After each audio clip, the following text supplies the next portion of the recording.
This month has been wild again. Some cards exploded in price, while others quietly dropped to levels we haven't seen in ages. And whenever the market moves this fast, opportunities inevitably arise. And this is true both for collectors looking for long-term grails and for those who just want to enjoy picking up beautiful cards at the right time.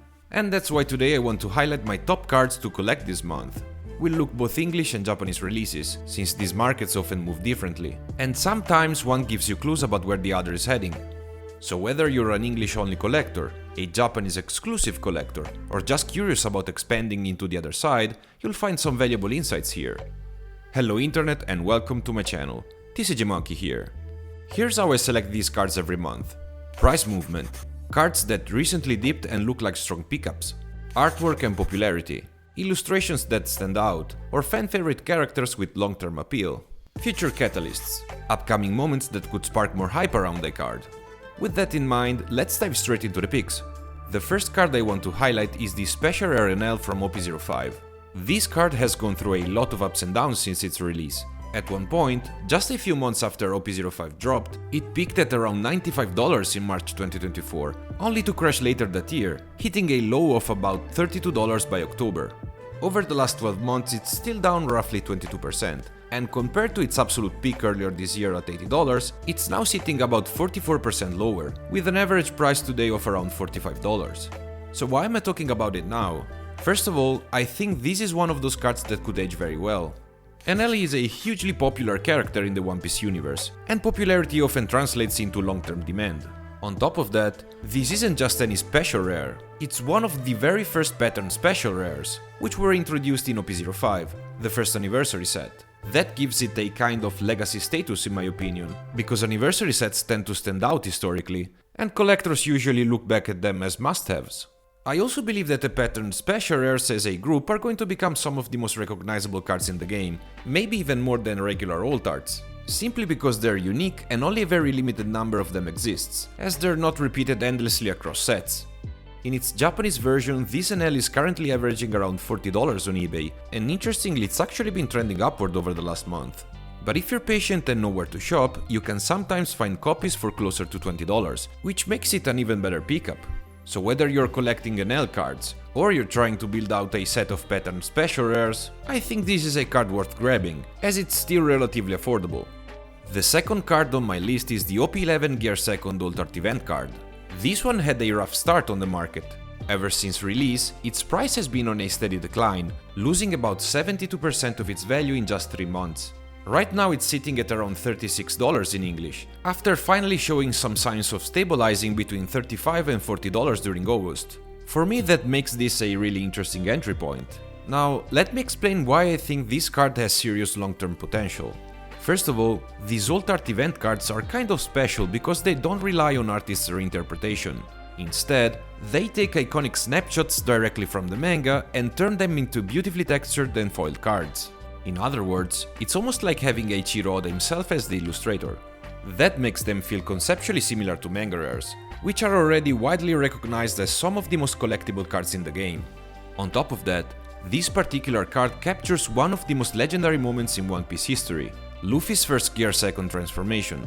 For many longtime fans, this is the most iconic pre-time skip scene, packed with emotional weight and nostalgia.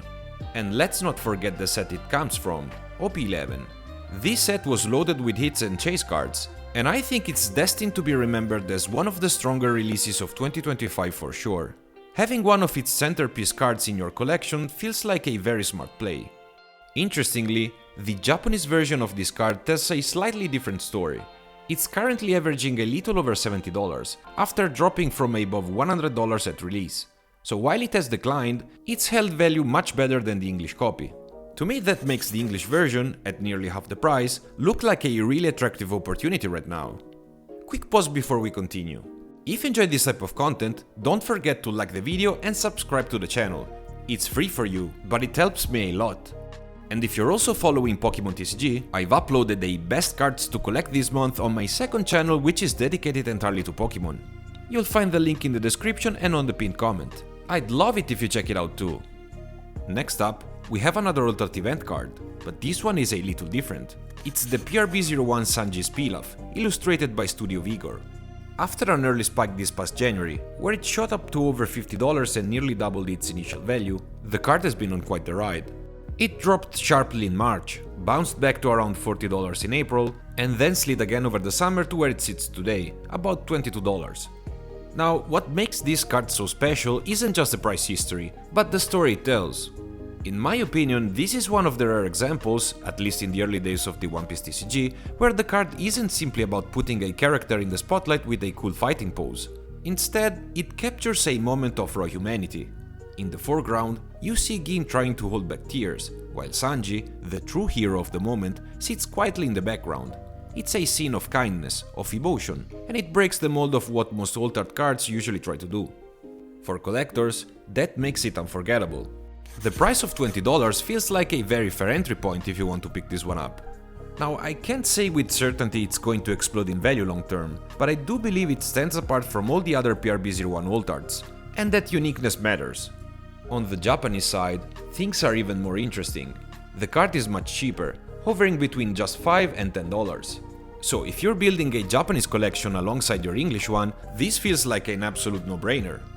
Now let's shift to a card that really fits every collector's pocket, even if you're on a budget. I'm talking about the Altered Teach from OP09. This card is essentially the alternate art version of the manga Teach, which we also saw recently reprinted in both a gold and silver special rare form in OP12.